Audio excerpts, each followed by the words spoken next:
Hi guys, welcome back to my channel.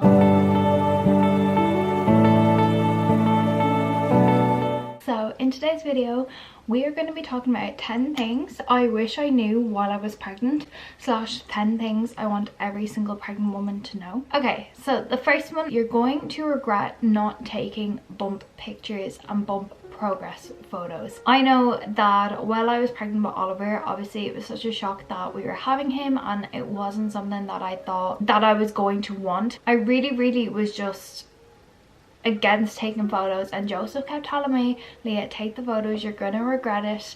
And now looking back at my first pregnancy, I really wish I took the bump photos, some videos, some really cute photos with Joseph, because you'll never get to do your first pregnancy again. You know, you can have second, you can have third, you can have fourth, fifth, sixth pregnancies, but experiencing everything for the very first time during pregnancy, you can't do that again. So I really do regret taking bump pictures because I barely have any, and I think I have one at like 3 months, maybe like 8-9 months, but I don't have any of one per month that I probably would now take if I was back in that position. So please take your bump photos. Okay, so number 2 is, again, it is something that I wish I did, and that was allow yourself to understand the different types of births you could have. Everyone was telling me this before I gave birth. They were like, just look into C-sections, just look into C-sections.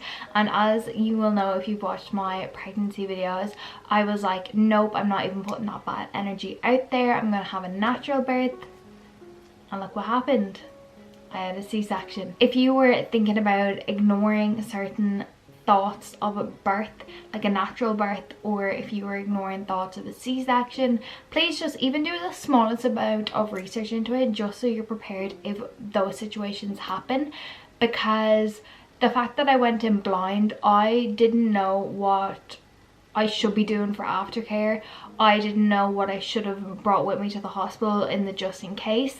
And now looking back, I wish I did more research before I gave birth, because if I were to pack my hospital bag again, I would have very different items, and I would pack stuff just in case something happened with my birth that I wasn't expecting. Okay, so the next one I literally will preach about till the day I die, and that is do extensive research into breastfeeding, lactation, and just even look into a lactation consultant if you want to breastfeed. Seriously, the lack of knowledge that you will be given before you give birth is crazy. I thought I did so much research when it came to breastfeeding, and if anything, it wasn't even the tip of the iceberg. I seriously did not know what to do to ensure my breastfeeding journey was going to happen. I didn't know about the certain roadblocks that we hit when it came to breastfeeding. After you have had the situation of not being able to breastfeed and you realize you should have done this and this,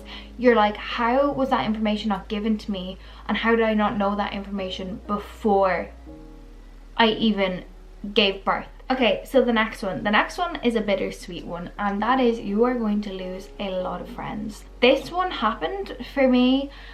I didn't think it was gonna happen, but it happened. And whether people say, you know, it's because of your pregnancy, look, people are just going down different paths in life, and when it happens that you get pregnant and maybe your friends aren't pregnant, or maybe your friends don't want to be pregnant, confrontation is going to come up and conflicts are going to happen, and you are going to lose friends. But just be prepared for that, because people also aren't going to like the fact that you're not going to be able to go and do the things that you used to do before while pregnant, and even when you have your baby. So yeah, just be prepared. You potentially could lose friends, and that's that. Number 5, this one I thought I was doing well. I thought I was doing well with this.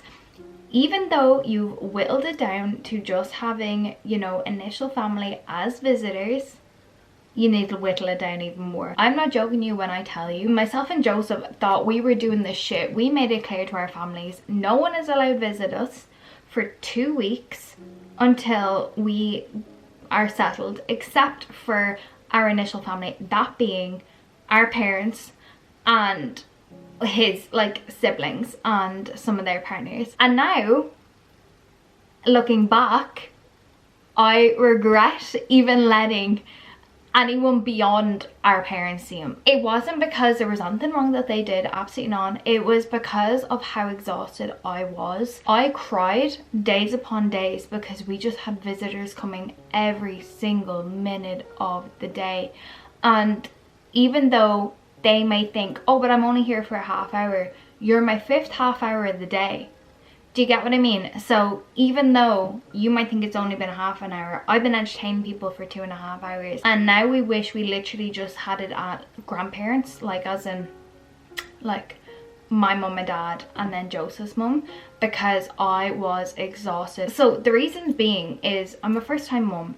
I need to get grips with being a first time mum out of the hospital without midwife's help. I need to get into grips with a new routine with the baby. The baby has come home. The baby's now realised, oh, I'm not where I was. You also have to take into account your own lack of sleep. You're trying to figure out breastfeeding. You're trying to figure out everything like that. So I would genuinely recommend to every pregnant woman, seriously, leave it at just grandparents, because you need to adjust with your partner or just by yourself to being parents. So for our next baby, we literally said it's just gonna be grandparents because I was exhausted. And even at that, give yourselves a couple of days of just a break. And everyone's like, oh, but they're only a newborn for this amount of time. Honestly guys, the best thing we did was limiting to just initial family, and now we're gonna whittle it down to even like less people because it just was way too much for me. So the next one kind of ties in with that, and it's establish firm boundaries with people, not just what you want and don't want for the first few weeks of your baby, but with your baby throughout. So myself and Joseph were very firm on the idea of not kissing the baby, very firm, and it caused rupture, but we were firm with it. Do not kiss that baby. Even then, when we set boundaries, like the whole visitors and stuff, we forgot to initiate boundaries beyond that, purely because I wasn't even thinking about that far ahead. But now we've had to like reaffirm boundaries with people, and I say boundaries as if it's a bad thing, just letting people know what we are and aren't okay with. How some people would parent your baby or their own babies is not how you might parent yours.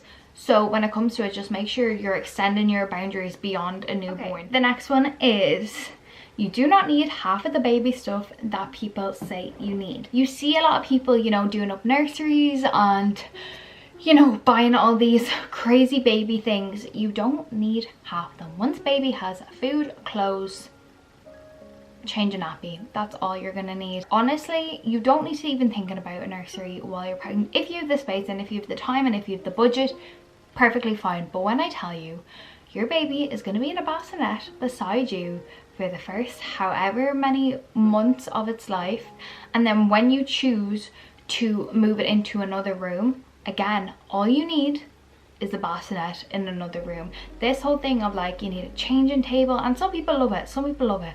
Baby gets changed, I'm not joking you, he is always changed on the bed, he's always changed on the couch. We never ever needed a changing table. Personally, I do think sometimes, especially for influencers maybe and for just celebrities, they feel the need to have the aesthetics of a nursery, which fair enough, if you have the budget, like I said, go for it, but you don't need it.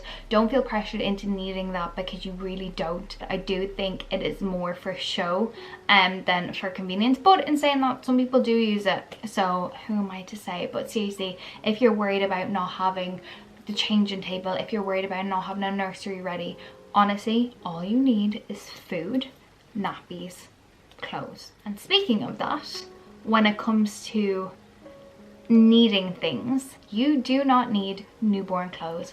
I am not joking you, the amount of outfits we got for newborns, and while we are so grateful for it, he was in sleep suits 24/7, because all newborns do is sleep. We do not have the head to be changing him into a cute outfit every day, unless we were going somewhere for an occasion. But where am I going with a newborn for an occasion? Like, absolutely nowhere. But I'm not joking you when I say it is easiest to keep them in a sleep suit, and you will find yourself, you will have them in a sleep suit 24/7. It's all you're going to want them to be in. It's so much easier to get them in and out of as quickly as you need them to. Once they start getting to like maybe the 3-month mark is when we start putting him in outfits. But even now, like, he's inside there. We're not going out of the house today. He's in the sleep suit and I'm not taking him out of it. Okay, number 9 is more of a serious one, and this is something that I genuinely want everyone to take, and I wish I took for myself, and it is, please just even do the smallest amount of research into postpartum depression or like birth trauma and everything like that. But the reason I'm saying this is because you will be able to recognize the symptoms earlier, because I wasn't able to recognize the symptoms when they were happening to me. I thought it was like, oh, but sure, this just happens because I'm overtired, I'm overstimulated, you know, of course I'm going to be like this and this. Whereas if I had known about the symptoms earlier, I could have caught it earlier and I could have gotten help when needed. So please just do some research into postpartum depression, the difference between baby blues and postpartum depression. Okay, and the last one I will stand firmly on, and I'm so glad I did, and this is for every woman out there: please establish a night routine for your baby from day dot. Okay, so this one is joining us for my last point, aren't you? Don't expect your baby to sleep through the night. It's not gonna happen. Don't expect, you know, your baby to never wake up for feeds as a newborn. Don't expect longer sleep periods. But what we found was, and I'm so glad we did it with you, is because we established a night routine from day 1, it meant he knew what nighttime was when he started to understand day from night. But we made sure that the minute he even got the slightest inkling of what day and night was, he would already be in a routine. So the minute we got home with him, he had a bath every night at whatever time suits you, and then we gave him a bottle, and then we put him into bed and we put him into his crib. But I genuinely think it did us a world of good. What you doing?